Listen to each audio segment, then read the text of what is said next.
El deseado de todas las gentes, capítulo 3. El cumplimiento del tiempo. Mas venido el cumplimiento del tiempo, Dios envió a su Hijo para que redimiese a los que estaban debajo de la ley, a fin de que recibiésemos la adopción de hijos. La venida del Salvador había sido predicha en el Edén. Cuando Adán y Eva oyeron por primera vez la promesa, esperaban que se cumpliese pronto. Dieron gozosamente la bienvenida a su primogénito, esperando que fuese el libertador. Pero el cumplimiento de la promesa tardó. Los que la recibieron primero murieron sin verlo.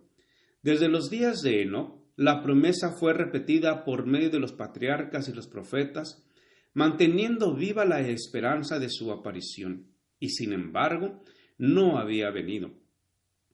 La profecía de Daniel revelaba el tiempo de su advenimiento, pero no todos interpretaban correctamente el mensaje.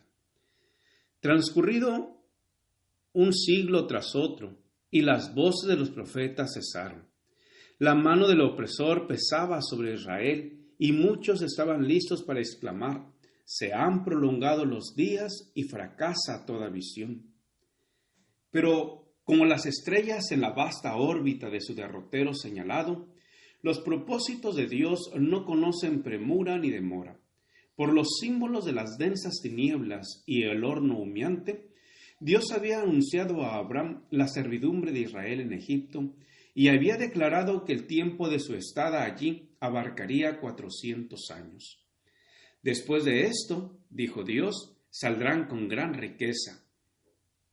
Y contra estas palabras se empeñó en vano todo el poder del orgulloso imperio de los faraones. En el mismo día, señalado por la promesa divina, salieron todos los ejércitos de Jehová de la tierra de Egipto. Así también fue determinada en el concilio celestial la hora en que Cristo había de venir. Y cuando el gran reloj del tiempo marcó aquella hora, Jesús nació en Belén.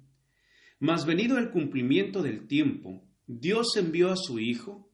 La providencia había dirigido los movimientos de las naciones, así como el flujo y reflujo de impulsos e influencias de origen humano, a tal punto que el mundo estaba maduro para la llegada del libertador. Las naciones estaban unidas bajo un mismo gobierno. Un idioma se hablaba extensamente y era reconocido por doquiera como la lengua literaria.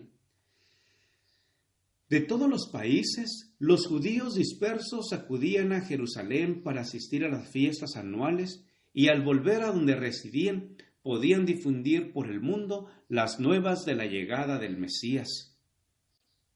En aquel entonces, los sistemas paganos estaban perdiendo su poder sobre la gente. Los hombres se hallaban cansados de ceremonias y fábulas. Deseaban con vehemencia una religión que dejase satisfecho el corazón. Aunque la luz de la verdad parecía haberse apartado de los hombres, había almas que buscaban la luz, llenas de perplejidad y tristeza. Anhelaban conocer al Dios vivo, a fin de tener cierta seguridad de una vida allende la tumba. Al apartarse los juicios de Dios, la fe se había empañado y la esperanza casi había dejado de iluminar lo futuro. Las palabras de los profetas no eran comprendidas. Para las muchedumbres, la muerte era un horrendo misterio. Más allá todo era incertidumbre y lobreguez. No era solo el lamento de las madres de Belén, sino el clamor del inmenso corazón de la humanidad, el que llegó hasta el profeta a través de los siglos. La voz oída en Ramá.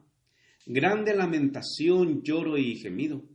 Raquel que llora a sus hijos y no quiso ser consolada porque perecieron.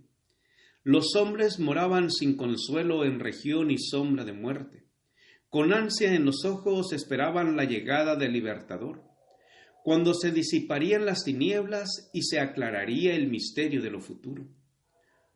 Hubo fuera de la nación judía hombres que predijeron el aparecimiento de un instructor divino. Eran hombres que buscaban la verdad y a quienes se les había impartido el espíritu de la inspiración. Tales maestros se habían levantado uno tras otro como estrellas en un firmamento oscuro, y sus palabras proféticas habían encendido esperanzas en el corazón de millares de gentiles. Desde hacía varios siglos, las Escrituras estaban traducidas al griego, idioma extensamente difundido por todo el Imperio Romano. Los judíos se hallaban dispersos en todas partes, y su espera del Mesías era compartida hasta cierto punto por los gentiles. Entre aquellos a quienes los judíos llamaban gentiles, había hombres que entendían mejor que los maestros de Israel las profecías bíblicas concernientes a la venida del Mesías. Algunos le esperaban como libertador del pecado. Los filósofos se esforzaban por estudiar el misterio de la economía hebraica, pero el fanatismo de los judíos estorbaba la difusión de la luz. Resueltos a mantenerse separados de las otras naciones, no estaban dispuestos a impartirles el conocimiento que aún poseían acerca de los servicios simbólicos. Debía venir el verdadero intérprete, aquel que fuera prefigurado por todos los símbolos, debía explicar su significado. Dios había hablado al mundo por medio de la naturaleza, las figuras, los símbolos, los patriarcas y los profetas. Las lecciones debían ser dadas a la humanidad en su propio lenguaje. El mensajero del pacto debía hablar. Su voz debía oírse en su propio templo. Cristo debía venir para pronunciar palabras que pudiesen comprenderse clara y distintamente. Él, el autor de la verdad, debía separar la verdad del tamo de las declaraciones humanas que habían anulado su efecto. Los principios del gobierno de Dios y el plan de redención debían ser definidos claramente. Las lecciones del Antiguo Testamento debían ser presentadas plenamente a los hombres. Quedaban, sin embargo, entre los judíos almas firmes, descendientes de aquel santo linaje por cuyo medio se había conservado el conocimiento de Dios. Confiaban aún en la esperanza de la promesa hecha a los padres. Fortalecían su fe espaciándose en la seguridad dada por Moisés. El Señor vuestro Dios os levantará profeta de vuestros hermanos como yo. A él oiréis en todas las cosas que os hablare. Además, leían que el Señor iba a ungir a uno para predicar buenas nuevas a los abatidos, vendar a los quebrantados de corazón, publicar libertad a los cautivos y promulgar año de la buena voluntad de Jehová.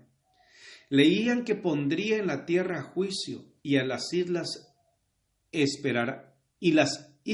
esperarán su ley. Como asimismo andarían las gentes a su luz y los reyes al resplandor de su nacimiento. Las palabras que Jacob pronunciara en su lecho de muerte los llenaba de esperanza. No será quitado el cetro de Judá y el legislador de entre sus pies hasta que venga Shiloh. El desfalleciente poder de Israel atestiguaba que se acercaba la llegada del Mesías. La profecía de Daniel describía la gloria de su reinado sobre un imperio que sucedería a todos los reinos terrenales. Y decía el profeta, permanecerá para siempre. Aunque pocos comprendían la naturaleza de la misión de Cristo, era muy difundida la espera de un príncipe poderoso que establecería su reino en Israel y se presentaría a las naciones como libertador. Gracias por escuchar este audio. Te invito a escuchar la siguiente parte. Jehová te bendiga y te guarde. Con aprecio, Pastor Juan Manuel Flores Espinosa.